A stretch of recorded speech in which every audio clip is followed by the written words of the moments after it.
Hello, everyone, and welcome to today's astrology update. My name is Michelle Marie, and I am the owner and operator of Astrological Tarot. I am both a tarot reader, an oracle card reader, as well as a Vedic astrologer, also known as a Jyotish practitioner.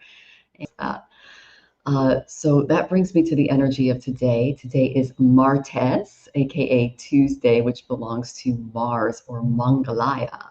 And Mangala is the god of war. He's our inner warrior. He rules our beautiful Manipura chakra. That's our ab region. And he gives us that extra to get things done. While you guys come in, I'm going to kind of go into some of the themes of the day because we have a lot going on in the sky. We've got Uranus, who's about to change signs, going in from that fiery Aries area into that the structures that rule our world, which is our more structural influences in the world. That's in Taurus. That's my Uranus is opposite that, so it's going to be really interesting to see how that manifests. Additionally, we have the Saturn-Venus conjunction, which is now starting to separate, and Venus is getting ready to move into Pisces. Yay, that's where Venus is exalted. So we can expect the female collective can expect a little bit of a breather. That encourages us to really reach out to our community, especially our spiritual community and practitioners, to make sure that they're doing okay. Additionally, we have the Neptune-Rahu conjunction, and that is causing a lot of fogging for light workers because that's in Pisces. And then we have the Mars retrograde, and that's in Sidereal Gemini, Punavarsu nakshatra. That's my Mars return.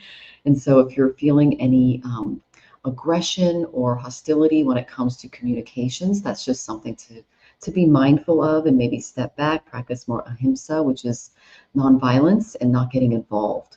That doesn't mean not standing up for self-righteousness, because you don't want to allow that to creep in as well. So there's a balance that happens there.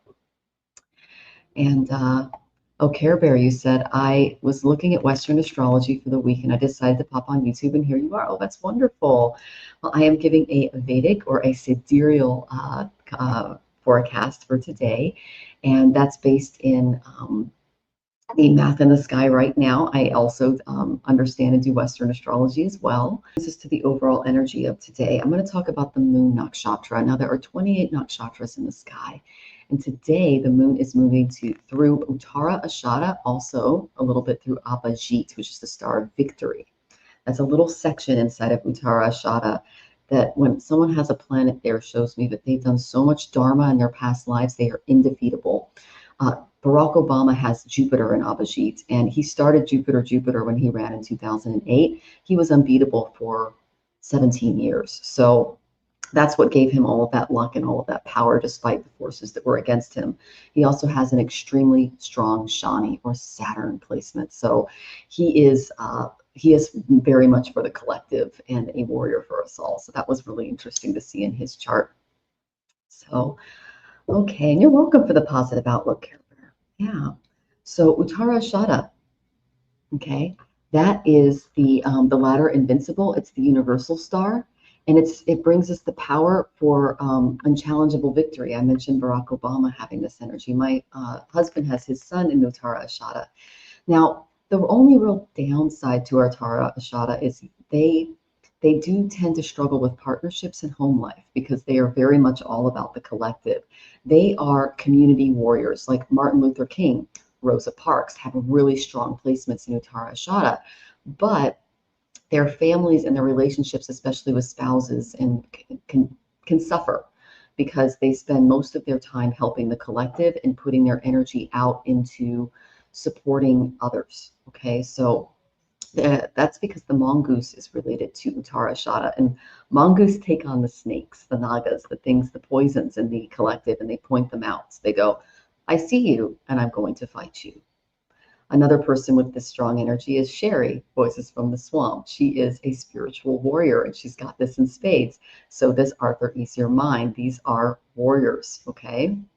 But the reason why partnerships can be elusive to them because it's mongoose. Mongoose are the only animal in the entire nakshatra dynamic that do not have a mate.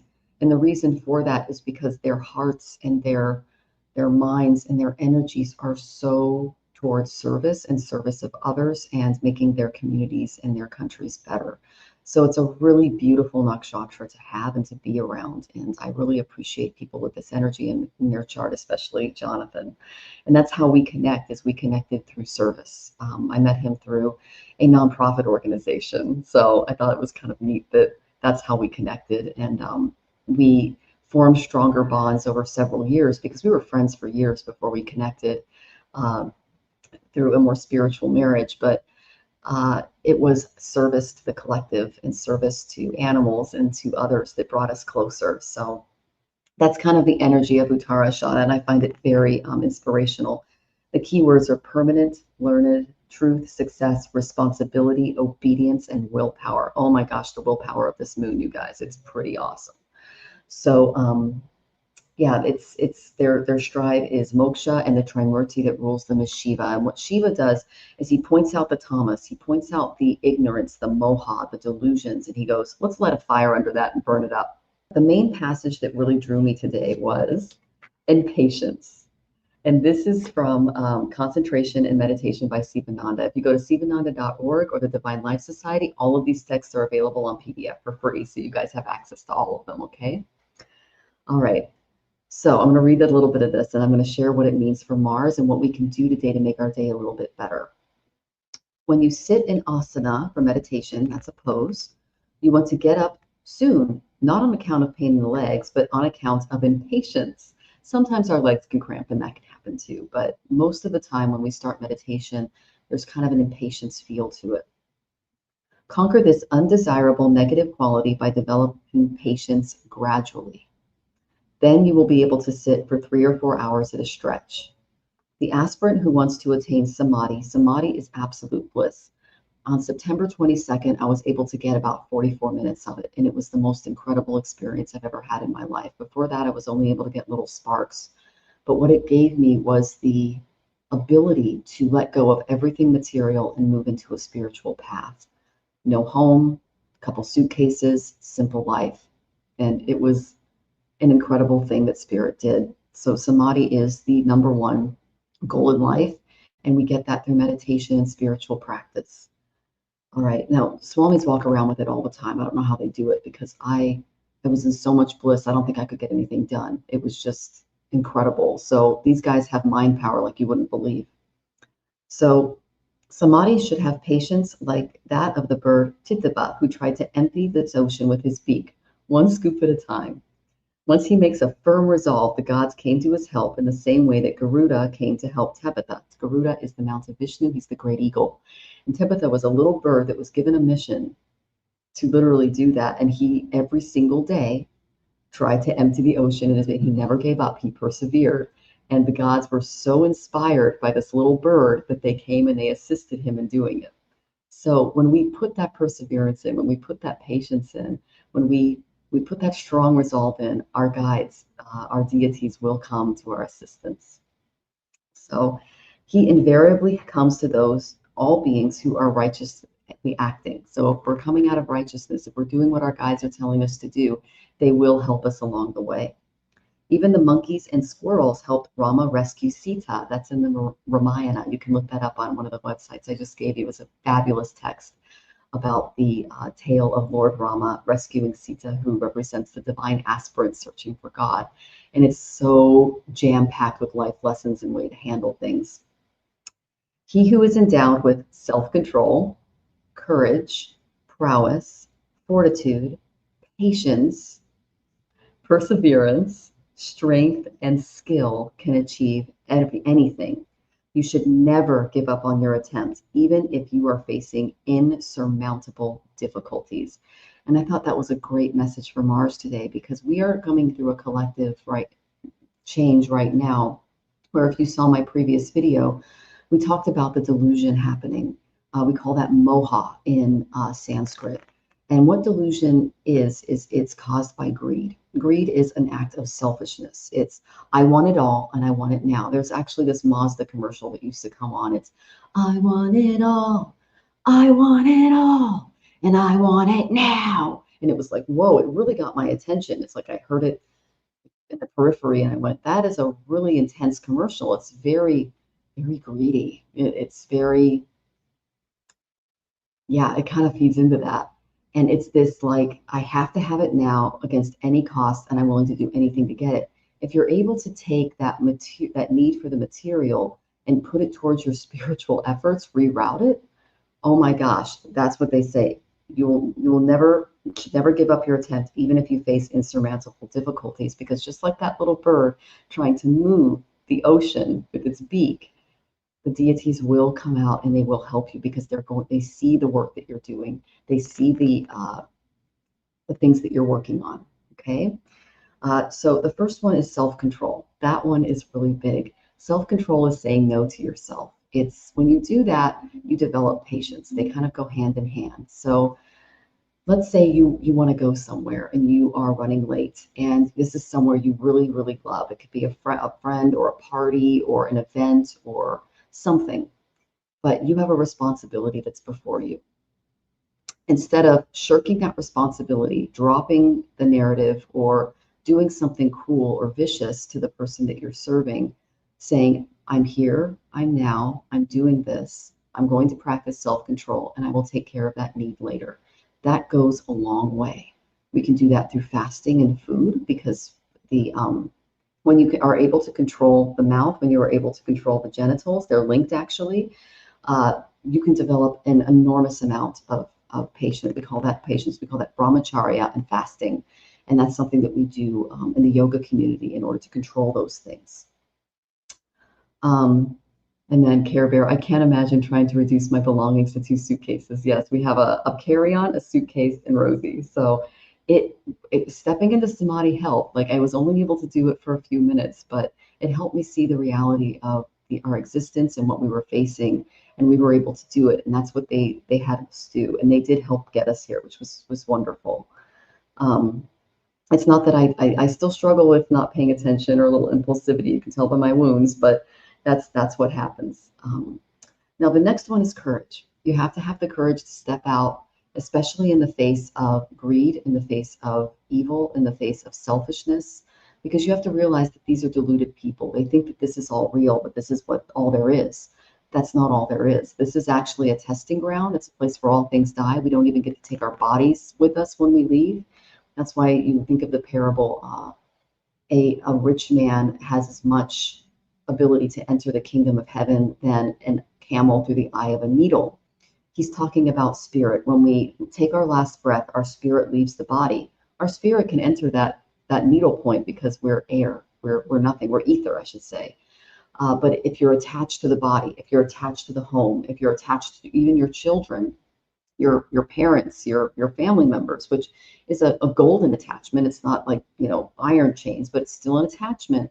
And you can't give that up in the process of moving from the material into the spiritual. You come right back into a body to learn those lessons and to work on that. That's why we're constantly coming back and learning these lessons and taking on these forms. Things feel like they're a little insurmountable if they are too much at times. Know that in tapping into your divine community and into your guides, that can help you move oceans. And I think that's the main message that Mars is trying to give us today. And it's through those qualities that I described that can help us do that. So, and that really does factor in with the Uttara Ashada moon as well, because this is a very invincible star. It's a beautiful star to have. So, all right. So I'm going to go ahead and pull a quick tarot card so we can kind of see what's going on collectively and really focus on how we can fix those things. Okay. Oh, well, this kind of fits in with you, Jane. All right. And maybe a few of you in the audience.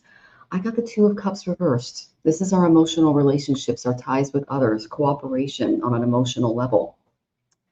Jane, you're doing everything you can to help your daughter-in-law. And there might not be a lot of cooperation today with a lot of the Martian hostile energy going on.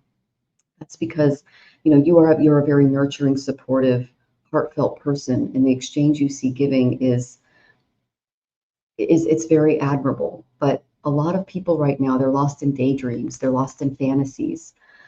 They're living in a world that isn't real. We talked about this in the last show. It's called Moha, and that's that Rahu Neptune conjunction that's happening. Um,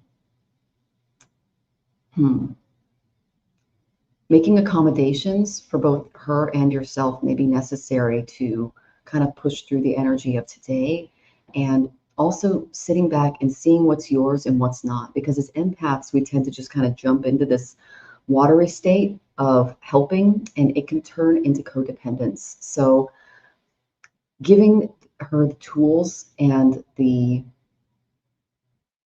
how do I say this? The breathing room to develop is very key. It's key for you and it's key for her. Okay? So don't try to push too hard or too fast, or all the work that you are trying to do can fade. It can be lost in codependency rather than in, or enabling too. It can be lost in that rather than the lesson that you, the very valuable lesson that you're trying to help her see. We can't do each other's homework. That's one thing that Marina keeps telling me. She goes, "Stop carrying other people's baggage, Michelle." And I'm like, I know, I'm working on it. Because as light workers, we need to realize that it's not our stuff. Okay, that's the most important thing that I think I'm getting from this Two of Cups. I also mentioned the relationship that I have with my husband, who has an Uttara Ashada sun. We don't work toward, oh, that's her job and that's my job. It's, how'd you do that? Let's figure this out together. Okay. And then next time I try to do it, or next time he tries to do it. And we have patience with each other as we do it. Like, for instance, my husband grew up in a home where he didn't have a lot of maternal support. And his first partner was a bit of a clutter bug. So he does not see messes. I grew up in an OCD home where everything was organized, and I follow Marie Kondo like the Bible. So we can balance each other out in that department. I can teach him how to organize things, how to clean, how to do that. Now, I have to be patient when he cleans the dishes. I have to be patient when he vacuums or does things. And I'm like, okay, he totally missed that spot, or this dish is still dirty, or something like that. And I just go, hey, sweetie, next time use this brush because it really gets in there, and not going, oh, you did it again. Patience, okay? He practices a lot of patience with me because he has a natural head for tech. He goes into a code or something in formatting, and I'm just like, oh my gosh, how did you figure that out? That's amazing. He just can do it. He's got this incredible Uranus on the ascendant energy that just brings all these brilliant ideas through his brain, and I just can't grasp all of them. And so he's patient with me and puts things step by step by step, and it's like teaching a kid, but he's very patient with me when it comes to that. So that's what I feel the kind of energy of today is help, but don't enable. Okay, especially if you're feeling a lot of the anger rise up. Now, I also pulled a couple of cards from the Ganesha Oracle to help us as well. And okay, so I feel that Hubs and I were arguing last night. I really don't want to, but he kept pushing my buttons. That is also Pluto conjunct Mercury. It's at a height today too. That's God Yama, the god of death, in with our communications and our intellect. There's also Mars retrograde going through Gemini, which rules our communications. So we're all subject to that Care Bear, and we have to kind of like watch ourselves with those energies. So thank you for sharing that. You are definitely not alone. And Miss Egg, I want to stop the chemtrails in our state. I live in a forest and they're drowning our trees. So you can, yeah, so you're tapped into the trees. That is another beautiful energy to be tapped into. And, I hope that some of the things that, the things that Sivananda recommended in his book, persevering through some of those things and trying to find creative solutions to problems can help you when you see these injustices being done right in front of you. So the first card I got was beginnings, okay? The reason I bring this up is that I've talked to a lot of practitioners, and because of the stress, because of the anger, because of the injustices we're seeing in the collective, and I talked about this a couple of days ago on the show. This is called Moha. It's a delusion, and delusion is caused by greed. And the selfishness that's coming out of the collective is caused by an overabundance of a reliance on materialism. People who think that this is all there is, who rely on their material existence, are not doing their spiritual practices. They see it as maybe a waste of time, or that people who have a spiritual practice, that's just because you're mentally ill, or that's because you're just stressed, or that's just because you're this or you're that. No, we're feeling what's going on. We're tapped into what's happening. And when you're tapped into that spiritual vein, we need help. That's like the little bird carrying the ocean in its mouth. We need the divine to step in and assist.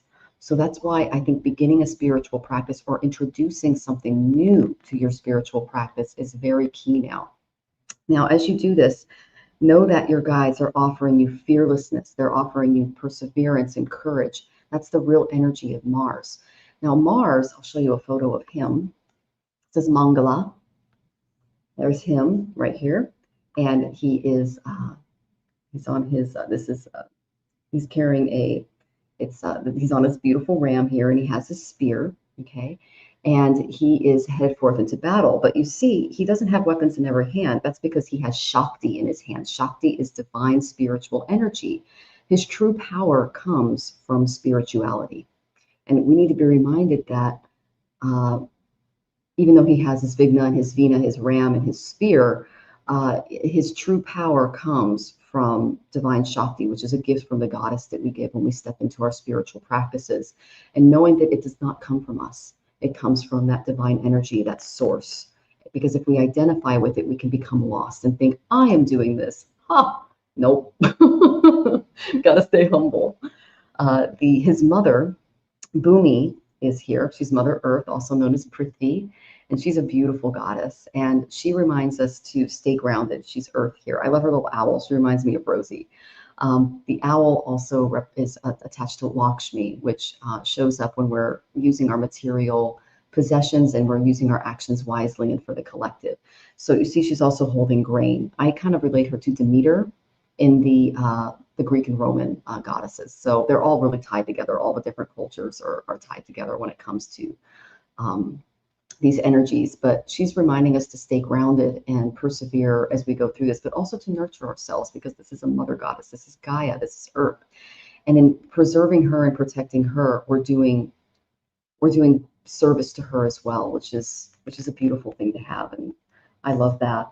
And then the Pratyadi Devata today, the reason I went through this Trimurti, this the body, which is Mars, the mind, which is Bhumi, and the spirit is the Pratyadi, is Skanda. Lord Skanda is the god of war. He rides a peacock. And he is brothers with Ganesha. So you notice Ganesha here he's giving him a little mango. He's like giving him some advice here, because Ganesha is very wise and Skanda can be a little impulsive, but he's very brave. He's very courageous. That's why in the south of India, they tend to worship Skanda, and in the north of India, they worship Ganesha on Tuesdays. And we do both because they're both important. They're brothers. I'll tell you the story about what kind of separated them. But the main energy is that when we step into those spiritual practices and we realize that the Shakti, the fearlessness, the courage, it's being given to us through the divine energies, we can conquer anything, just like the little bird trying to take the entire ocean and transfer it. Because when we have this divine Shakti, when the gods and goddesses, the divine, the one source comes down through all the names and forms and gets around us and supports us, that's what helps us persevere. Last card that I pulled just for the energy of today. So we talked about beginnings. What can these new beginnings in our spiritual practice bring us? Enlightenment. Yay, samadhi. Like I said, I was only able to get a few minutes of this on September 22nd and of this last year, 2023. And it was the most incredible experience I've ever been through in my life. And I'm trying to get back there. It's very difficult because you have to be coming from a very calm place, really, really rooted in your spiritual practice. And the international move uprooted us. So I'm trying to get back into that, into this headset of being connected exponentially. Now, samadhi is a little different than just meditation. The world disappears. Literally, nothing exists but this light inside of your heart, and you sit in that light, and you're in absolute and total bliss. And that is the only true bliss of this world. And the Moha, the delusion that a lot of the collective leadership is moving into, is they think that in having their material things taken away or threatened, they're going to miss out on bliss. They're going to miss out on something that matters most to them. And that's a lie. It's delusion. So we're being asked to connect to our true source so that we can manifest our desires. And you notice that Ganesha's purple here. That represents the Sahasrara. That's our crown chakra. It makes us creative and it connects us to our spirituality. And it's considered a color of honor. And it's also associated with royalty. So because that's the crown chakra. But in order to access this, we have to take off our material crowns to make room for the spiritual one. okay? And part of that is letting that materialism thin. And we talked a little bit about that in the last show, because it can be like anger at not getting what you want, or impulsivity, or that one song that I brought up at the beginning of the show, I want it all, I want it all, and I want it now. I was like, whoa, taking that away and saying, you know what, I'm just going to be. That's what spirituality is. And that kind of goes against a lot of things in Western culture and other cultures as well, because it permeates that. But it's a delusion, because none of this is real, okay? So basically, to enjoy really living life on Earth, which can be very difficult in Kali Yuga because we are going into a darker period, the more you can do to release those limiting programs and those emotional patterns, the quickly and more easily you'll be able to manifest your desires. Like that little bird who just kept going, and the gods came in and said, we're going to help you out, okay?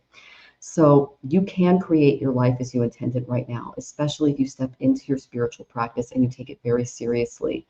You can choose to live life fully and really achieve true enlightenment, where all things are possible. We can move oceans, we can move mountains, because we have the divine behind us. So I hope that was helpful. If you're dealing with people today that, say, I need you to get back to me right away, or I need you to do this for me, or you're not doing this, or just know that they're coming from a place of delusion. They're looking at you to provide their desires, to provide their immediate actions.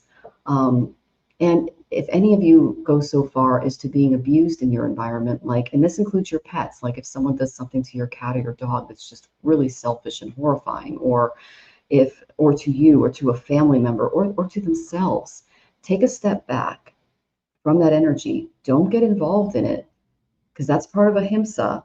And then try to either set an appropriate boundary or find a righteous way to solve the problem if your karma is involved. If it's not your homework. I'm going to be here tomorrow. Tomorrow is Wednesday. It's Miraculous Mercury. So we're going to talk a little bit about what's going on there. And please join us. I really appreciate the participation and just developing this community together, because I think it's really important that we stick together and not isolate during these times. Okay, so I'm sending you all love, and I'll probably see you all in the chat. Mwah. Take care, everyone.